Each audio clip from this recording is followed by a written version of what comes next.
These latest headlines from ABC15 are sponsored by Lerner and Rowe Injury Attorneys. One call, that's all. Hello on this Tuesday. I'm Megan Thompson, tracking your afternoon updates here from ABC15 Arizona. And we do start with the state of education. Two Valley school districts are cutting millions of dollars from their budgets this school year after voters said no to certain ballot measures. Both Higley Unified and Deer Valley Unified had their maintenance and operations override fail this last November. That funding is voted by the taxpayers. That gives them 15% more on top of their budgets. Both districts are planning for all scenarios when they're asking for the override again this November. But if it fails again, they're going to continue cutting millions of dollars. And frustrated community members and lawmakers in Tolleson voicing concern at another legislative hearing focused on the Tolleson Union High School Governing Board spending. You may recall the focus is that leaseback agreement between Tolleson Union and the struggling Isaac School District. That agreement worth $25 million. Senator Mark Fincham and Representative Matt Grass are accusing the Tolleson Union superintendent of conflict of interest for using his consulting firm to give Isaac free advice during the financial struggle. I think you've made a mockery of our state law related to school finance. I think you should be ashamed of yourself for how you have mistreated and abused the taxpayers of the Tolleson Union. Well, the board superintendent did take our questions here at ABC 15 via Zoom after that hearing. Isaac has never paid me a dime for any work. They admit that. In the previous JLAC meeting, the receiver told them, I have checked the books.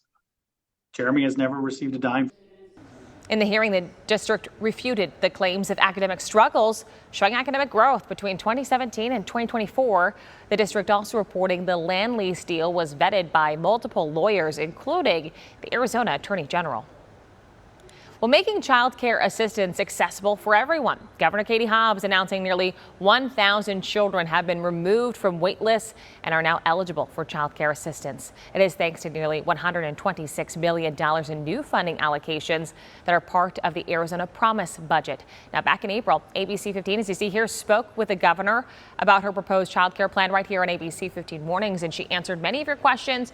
You can find that interview with our Kaylee O'Kelly on ABC15.com. Well, we are talking about cell phones, and we're outside of Mesquite High School here today ahead of their very first day of school. And starting today, as we see students and staff here now trickling in, students are going to have to put away those phones, keep them on silent or turned off during the school day in their lockers or in their backpacks. This was something that was approved by the board just last month.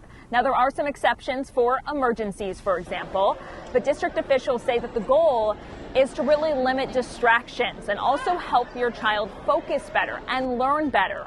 The new policy comes after Governor Katie Hobbs signed a bill back in April requiring some form of cell phone and internet restrictions in all public schools. The district also said by the start of the school year that they would have weapons detectors installed at all of their high schools, I should say, meaning that students will be walking through them before they get to class. This comes after a number of school threats that here at ABC 15 we have reported on extensively just within the past year or so at districts all across the valley. I know that here at Mesquite they rolled out those weapons detectors last year, so students already had a little bit of a test of what that would be like.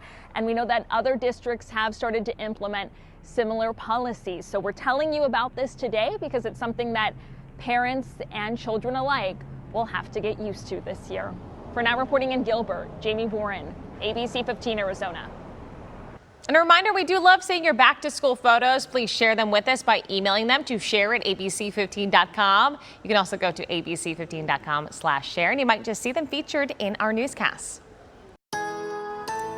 With your most accurate forecast on this Tuesday, I'm meteorologist Jorge Torres. We're still holding on to the chance for some scattered storms mainly this morning, then slowly drying out later on today, with temperatures only climbing into the mid-90s at noon and topping out barely at the century mark, which is 6 degrees below normal for late July. Now, as far as the chance for severe weather, not likely today, but there is that chance for scattered showers and storms across central and eastern Arizona, with the potential for isolated to scattered flash flooding, mainly in southeastern part of the state today, with highs in areas like Heber and Shoalo in the mid-70s, 85 there in Globe, 90 in Safford, and from the valley to the west, those highs in the lower 100s in many locations. Your 7-day forecast showing drier conditions after today and hotter temperatures too, with highs 70s. Back to 110 by Sunday. Flagstaff, some isolated to scattered storm chances the next couple of days, then drying out by Thursday with highs in the upper 70s. Back in the 80s, though, by Friday, and staying in the 80s through early next week.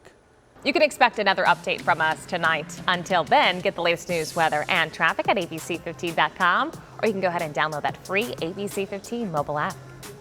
These latest headlines from ABC 15 are sponsored by Lerner and Rowe Injury Attorneys. One call, that's all.